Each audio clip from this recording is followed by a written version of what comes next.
اعوذ باللہ من الشیطان الرجیم بسم اللہ الرحمن الرحیم الف لام میم ذالک الکتاب لا ریب فیہ ھدی للمتقین الذین یؤمنون بالغیب ویقیمون الصلاة ومما رزقناہم ینفقون والذین یؤمنون بما انزل الیک وما انزل من قبلک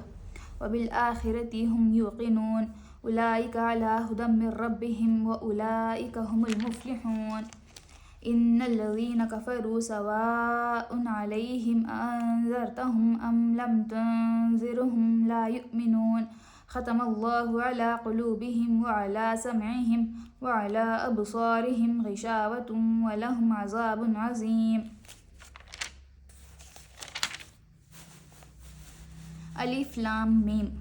یہ اللہ کی کتاب ہے، اس میں کوئی شک نہیں۔ ہدایت ہے ان پرہیزگار لوگوں کے لیے جو غیب پر ایمان لاتے ہیں، نماز قائم کرتے ہیں، جو رزق ہم نے ان کو دیا ہے اس میں سے خرچ کرتے ہیں، جو کتاب تم پر نازل کی گئی ہے یعنی قرآن، اور جو کتابیں تم سے پہلے نازل کی گئی تھیں ان سب پر ایمان لاتے ہیں اور آخرت پر یقین رکھتے ہیں، ایسے لوگ اپنے رب کی طرف سے راہ راست پر ہیں اور وہی فلاح پانے والے ہیں۔ جن لوگوں نے ان باتوں کو تسلیم کرنے سے انکار کر دیا ان کے لیے یکساں ہے، خواہ انہیں خبردار کرو یا نہ کرو، بہرحال وہ ماننے والے نہیں ہیں۔ اللہ نے ان کے دلوں اور ان کے کانوں پر مہر لگا دی ہے اور ان کی آنکھوں پر پردہ پڑ گیا ہے، وہ سخت سزا کے مستحق ہیں۔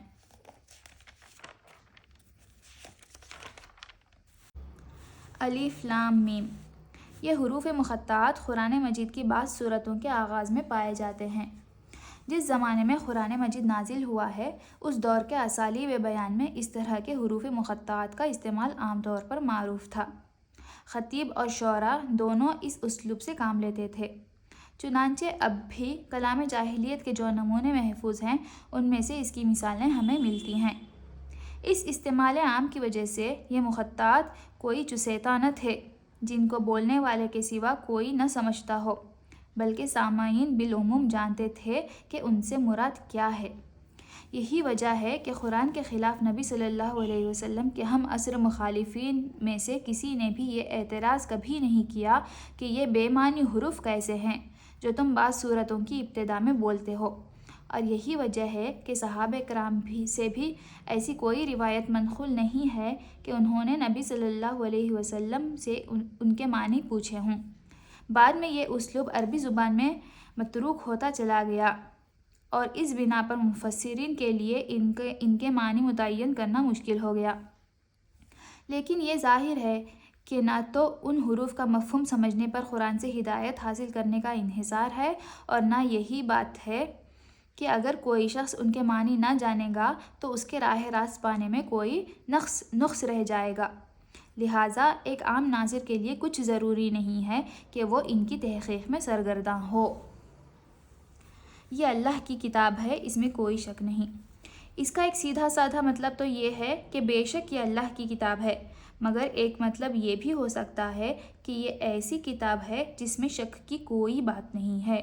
دنیا میں جتنی کتابیں امور ما بعد طبیعت اور حقائق ما وراء ادراک سے بحث کرتی ہیں وہ سب قیاس و گمان پر مبنی ہیں، اس لیے خود ان کے مصنف بھی اپنے بیانات کے بارے میں شک سے پاک نہیں ہو سکتے، خواہ وہ کتنے ہی یقین کا اظہار کریں۔ لیکن یہ ایسی کتاب ہے جو سراسر علم حقیقت پر مبنی ہے، اس کا مصنف وہ ہے جو تمام حقیقتوں کا علم رکھتا ہے، اس لیے فی الواقع اس میں شک کے لیے کوئی جگہ نہیں۔ یہ دوسری بات ہے کہ انسان اپنی نادانی کی بنا پر اس کے بیانات میں شک کریں۔ ہدایت ہے ان پرہیزگار لوگوں کے لیے، یعنی یہ کتاب تو سراسر ہدایت و رہنمائی، مگر اس سے فائدہ اٹھانے کے لیے ضروری ہے کہ آدمی میں چند صفات پائی جاتی ہوں۔ ہدایت ہے ان پرہیزگار لوگوں کے لیے، یعنی یہ کتاب ہے تو سراسر ہدایت و رہنمائی، مگر اس سے فائدہ اٹھانے کے لیے ضروری ہے کہ آدمی میں چند صفات پائی جاتی ہوں۔ ان میں سے اولین صفت یہ ہے کہ آدمی پرہیزگار ہو، بھلائی اور برائی میں تمیز کرتا ہو، برائی سے بچنا چاہتا ہو، بھلائی کا طالب ہو اور اس پر عمل کرنے کا خواہش مند ہو۔ رہے وہ لوگ جو دنیا میں جانوروں کی طرح جیتے ہوں، جنہیں کبھی یہ فکر لاحق نہ ہوتی ہو کہ جو کچھ وہ کر رہے ہیں وہ صحیح بھی ہے یا نہیں، بس جدھر دنیا چل رہی ہو یا جدھر خواہش نفس دھکیل دے یا جدھر قدم اٹھ جائیں اسی طرف چل پڑتے ہوں، تو ایسے لوگوں کے لیے قرآن میں کوئی رہنمائی نہیں ہے جو غیب پر ایمان لاتے ہیں۔ یہ قرآن سے فائدہ اٹھانے کے لیے دوسری شرط ہے۔ غیب سے مراد وہ حقیقتیں ہیں جو انسان کے حواس سے پوشیدہ ہیں اور کبھی براہ راست عام انسانوں کے تجربہ و مشاہدہ میں نہیں آتی، مثلاً خدا کی ذات و صفات، ملائکہ، وحی، جنت، دوزخ وغیرہ۔ ان حقیقتوں کو بغیر دیکھے ماننا اور اس اعتماد پر ماننا کہ نبی ان کی خبر دے رہا ہے، ایمان بالغیب ہے۔ آیت کا مطلب یہ ہے کہ جو شخص ان غیر محسوس حقیقتوں کو ماننے کے لیے تیار ہو، صرف وہی قرآن کی رہنمائی سے فائدہ اٹھا سکتا ہے۔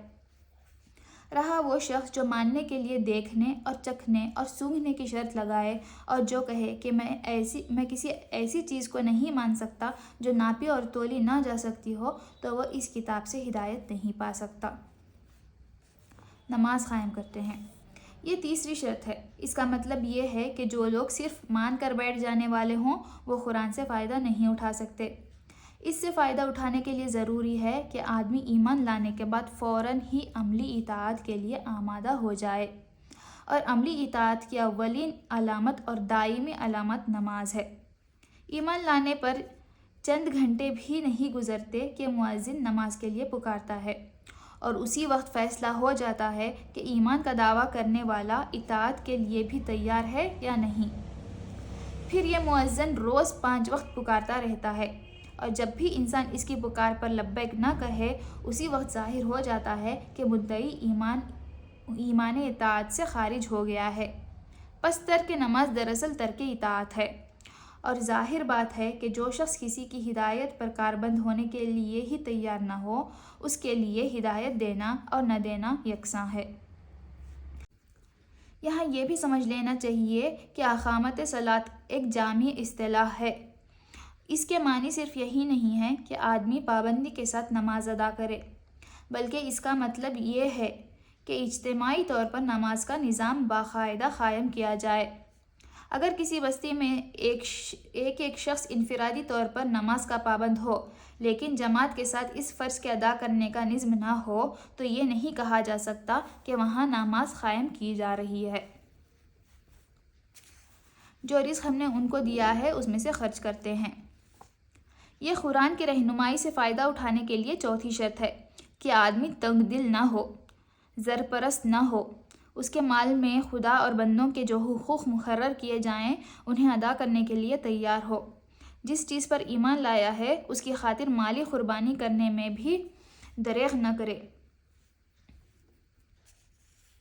جو کتاب تم پر نازل کی گئی ہے یعنی قرآن، اور جو کتابیں تم سے پہلے نازل کی گئی تھیں ان سب پر ایمان لاتے ہیں۔ یہ 5ویں شرط ہے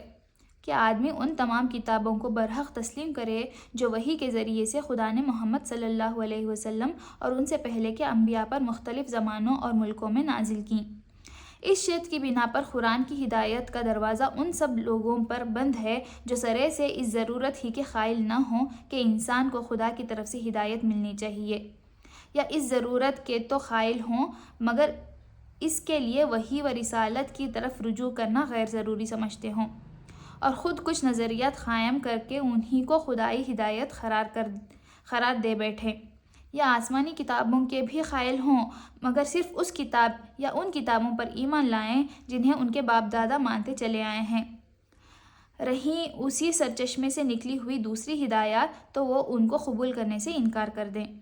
ایسے سب لوگوں کو الگ کر کے قرآن اپنا چشمہ فیض صرف ان لوگوں کے لیے کھولتا ہے جو اپنے آپ کو خدائی ہدایت کا محتاج بھی مانتے ہوں اور یہ بھی تسلیم کرتے ہوں کہ خدا کی یہ ہدایت ہر انسان کے پاس الگ الگ نہیں آتی بلکہ انبیاء اور کتب آسمانی کے ذریعے سے ہی خلق تک پہنچتی ہے، اور پھر وہ کسی نسلی و قومی تعصب میں بھی مبتلا نہ ہوں بلکہ خالص حق کے پرستار ہوں۔ اس لیے حق جہاں جہاں جس شکل میں بھی آیا ہے اس کے آگے سر جھکا دیں اور آخرت پر یقین رکھتے ہیں۔ یہ چھٹی اور آخری شرط ہے۔ آخرت ایک جامع لفظ ہے جس کا اطلاق بہت سے عقائد کے مجموعے پر ہوتا ہے۔ اس میں حسب ذیل عقائد شامل ہیں۔ پہلا یہ کہ انسان اس دنیا میں غیر ذمہ دار نہیں ہے بلکہ اپنے تمام اعمال کے لیے خدا کے سامنے جواب دہ ہے۔ دوسرا یہ کہ دنیا کا موجودہ نظام ابدی نہیں ہے بلکہ ایک وقت پر جسے صرف خدا ہی جانتا ہے اس کا خاتمہ ہو جائے گا۔ تیسرا یہ کہ اس عالم کے خاتمے کے بعد خدا ایک دوسرا عالم بنائے گا اور اس میں پوری نوع انسانی کو جو ابتدائے آفرینش سے قیامت تک زمین پر پیدا ہوئی تھیں بیک وقت دوبارہ پیدا کرے گا اور سب کو جمع کر کے ان کے اعمال کا حساب لے گا اور ہر ایک کو اس کے کیے کا پورا بدلہ دے گا۔ چوتھا یہ کہ خدا کے اس فیصلے کی روح سے جو لوگ نیک قرار پائیں گے وہ جنت میں جائیں گے اور جو لوگ بد ٹھہریں گے وہ دوزخ میں ڈالے جائیں گے۔ پانچواں یہ کہ کامیابی و ناکامی کا اصلی معیار موجودہ زندگی کی خوشحالی و بدحالی نہیں ہے بلکہ در حقیقت کامیاب انسان وہ ہے جو خدا کے آخری فیصلے میں کامیاب ٹھہرے اور ناکام وہ ہے جو وہاں ناکام ہو۔ عقائد کے اس مجموعے پر جن لوگوں کو یقین نہ ہو وہ قرآن سے کوئی فائدہ نہیں اٹھا سکتے، کیونکہ ان باتوں کا انکار تو درکنار، اگر کسی کے دل میں ان کی طرف سے شک اور تذبذب کی کیفیت بھی ہو تو وہ اس راستے پر نہیں چل سکتا جو انسانی زندگی کے لیے قرآن نے تجویز کیا ہے۔ جن لوگوں نے ان باتوں کو تسلیم کرنے سے انکار کر دیا، یعنی وہ 6 کی 6 شرطیں جن کا ذکر اوپر ہوا ہے پوری نہ کیں اور ان سب کو یا ان میں سے کسی ایک کو بھی قبول کرنے سے انکار کر دیا، ان کے لیے یکساں ہے خواہ تم انہیں خبردار کرو یا نہ کرو، بہرحال وہ ماننے والے نہیں ہیں۔ اللہ نے ان کے دلوں اور ان کے کانوں پر مہر لگا دی ہے اور ان کی آنکھوں پر پردہ پڑ گیا ہے، وہ سخت سزا کے مستحق ہیں۔ اس کا مطلب یہ نہیں ہے کہ اللہ نے مہر لگا دی تھی اس لیے انہوں نے تسلیم کرنے سے انکار کیا، بلکہ مطلب یہ ہے کہ جب انہوں نے ان بنیادی امور کو رد کر دیا جن کا ذکر اوپر کیا گیا ہے اور اپنے لیے قرآن کے پیش کردہ راستہ کے خلاف دوسرا راستہ پسند کر لیا تو اللہ نے ان کے دلوں اور کانوں پر مہر لگا دی۔ اس مہر لگنے کی کیفیت کا تجربہ ہر اس شخص کو ہوگا جسے کبھی تبلیغ کا اتفاق ہوا ہو۔ جب کوئی شخص آپ کے پیش کردہ طریقے کو جانچنے کے بعد ایک دفعہ رد کر دیتا ہے تو اس کا ذہن کچھ اس طرح مخالف سمت میں چل پڑتا ہے کہ پھر آپ کی کوئی بات اس کی سمجھ میں نہیں آتی، آپ کی دعوت کے لیے اس کے کان بہرے اور آپ کے طریقے کی خوبیوں کے لیے اس کی آنکھیں اندھی ہو جاتی ہیں اور صریح طور پر محسوس ہوتا ہے کہ فی الواقع اس کے دل پر مہر لگی ہوئی ہے۔ آگے ہم کل پڑھیں گے۔ صدق اللہ العظیم۔